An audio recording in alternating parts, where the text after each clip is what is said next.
Welcome back, everyone. Marco Collective Gamers 77 here, or Marco CG77. And today's overview, as promised, is King of Fighters 2000. This, of course, was released in the year 2000. Hard to believe that it's now 22 years ago from when this game came out. Of course, was released in the arcades in July 26 of 2000 in Japan. Was also released to the PlayStation Network, also on the Neo Geo, Home AES, and of course the MVS system for the arcades, the Dreamcast, PlayStation 2, Microsoft Windows, Nintendo Switch, Xbox One, the Neo Geo Mini, Neo Geo Arcade Stick Pro, Prime Gaming, and of course the MVSX Unico. This is the second chapter in the NETS saga. Planning for this game initially started in 1999. One of the producers, Takashi Nishiyama, was actually not on the development team for one of the first time in the whole of the King of Fighters series. This particular game, as I originally mentioned in the intro, did take advantage of the striker systems for a lot of characters that maybe weren't playable or aren't playable in this current iteration or roster.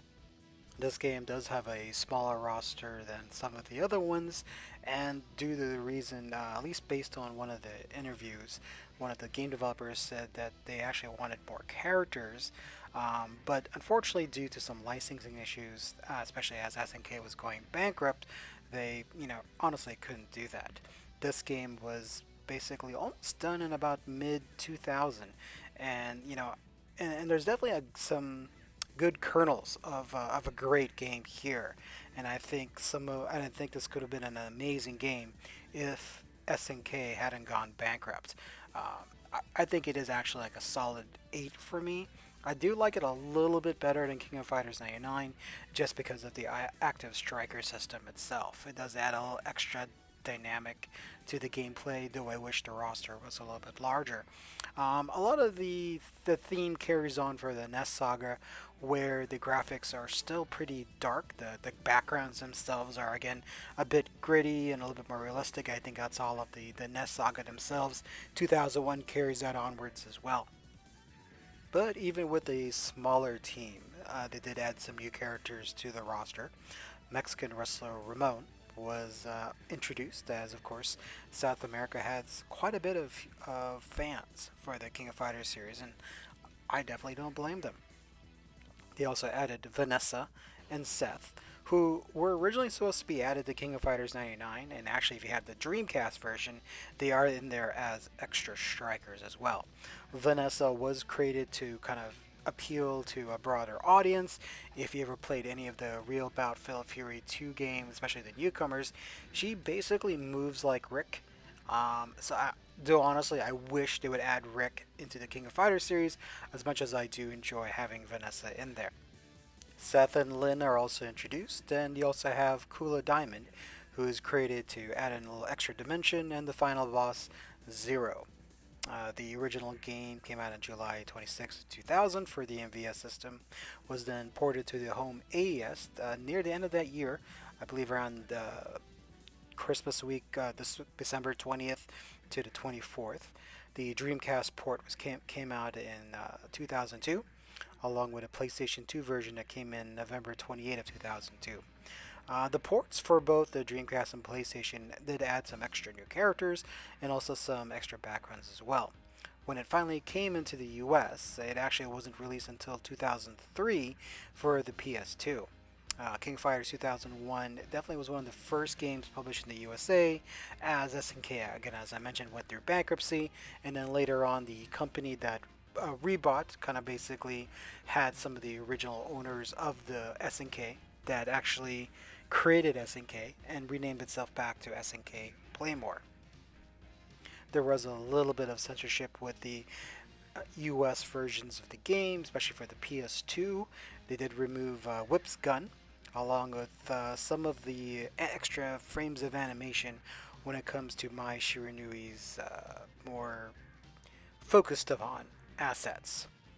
In fact, the Neo Geo versions and the Dreamcast version of the game was actually included in the King of Fighters NES compilation that was released for the PS2 in Japan. That version was re-released in May 3rd of 2016 through the PlayStation 4 network as well. The game was also released for Nintendo Switch on the eShop from ACA Hamster in August of 2017. Again, what I mentioned, one of the biggest improvements that they really doubled down on was the improvement of the striker system, and now they call it the active striker system.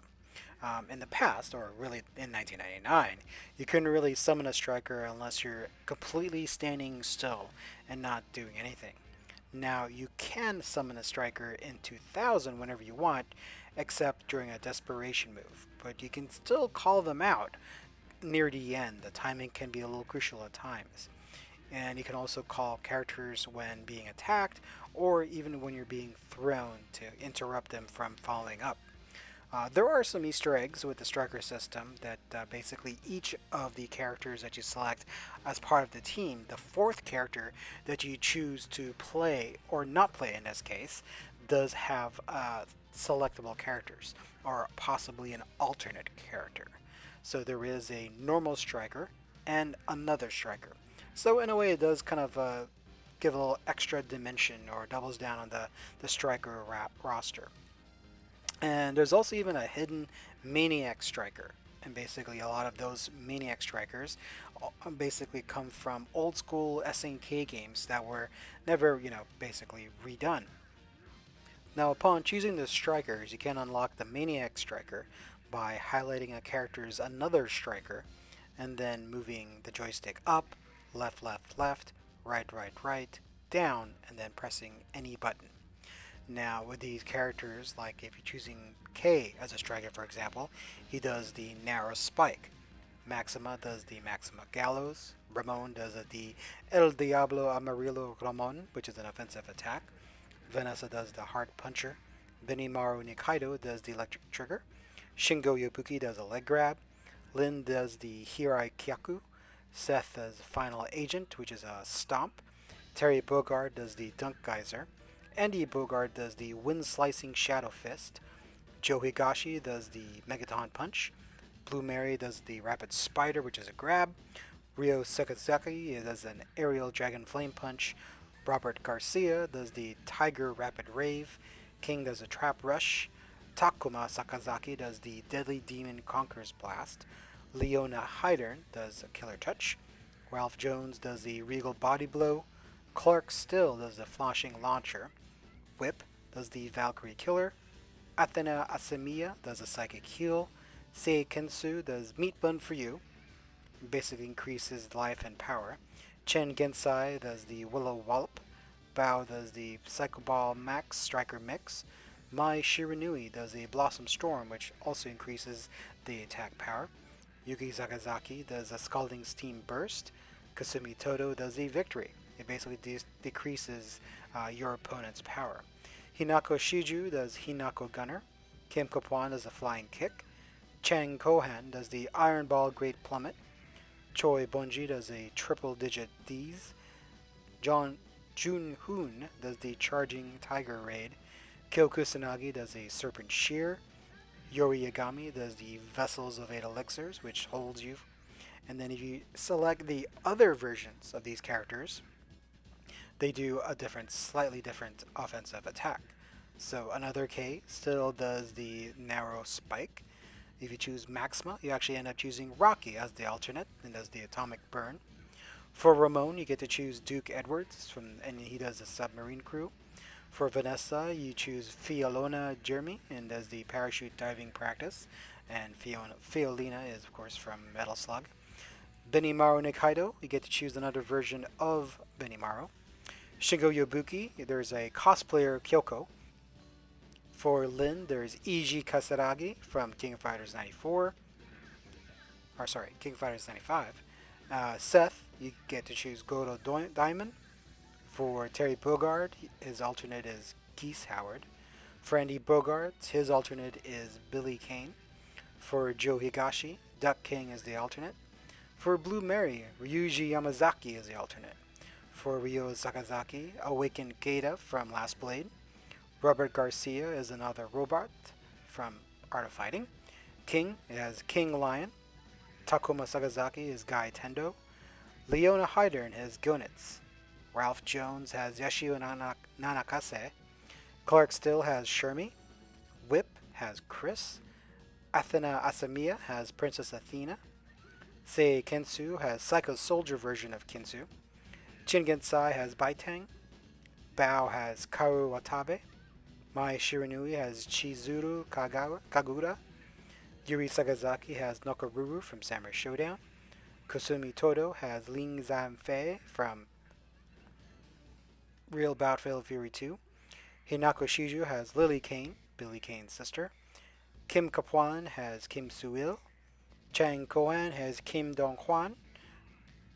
Choi Bonji has Kim Jae-hoon. Junhoon has Kang Bei-dai. Kyoko Sanagi has his dad, Seo Kuyoshima. Sorry, his cousin, Seo Kuyoshima. Yori Yagami has Mature and Vice. Kula Diamond has Candy Diamond and Foxy. Now, if you do unlock the alternate Maniac Strikers, for K you actually get Chrysalid. For Ramon you get Neo and Geo. For Benimaru Nakaido you get Orochi Yori. For Terry Bogard you get Brian Battler. Andy Bogard has Lucky Glauber. Joe Higashi gets Heavy D. Ryo Sagasaki has G Mantle. Takuma Sagasaki has Mr. Big. Leona Hydern has Orochi. Ralph Jones has Orochi Leona. Whip has Hydern. Mai Shiranui has Wolfgang Krauser. Kasumi Todo has Unknown. Chang Kohan has Smart Chang. Choi Bonji has Cool Choi. Kyo Kusanagi has Seizu Kusanagi, his cousin. Yori Yagami has Another Yori. And Kula Diamond has Rugal Bernstein. And one thing I did forget to say that they did release basically a kind of a cut version of King of Fighters 2000 for the Game Boy Advance, which was actually really good for being it on the Advance with only 2 buttons. So the game was King of Fighters EX2, which was basically a remake and was actually really good and unfortunately now pretty expensive. But the graphics and gameplay for that game on that system was actually really decent. So surprisingly so, almost. And we're coming up to the end of the overview, much like how SNK came to the end of its life as a company, unfortunately. I think if this game and if SNK was flushed with resources, time, and didn't go bankrupt, I think this game could have easily been a 9 or a 10 out of 10. There are some great ideas, there's some great pieces. I just wish there was a larger, roster as far as characters. I wish there were more backgrounds. I did like that they took some chances in regards to the gameplay itself, focusing on the extra striker system, adding in extra and older characters from other SNK games as a nod. I think was very cool. Soundtrack still very good. Voices, sound effects still kicking. Definitely doesn't sound muted or rough in any way.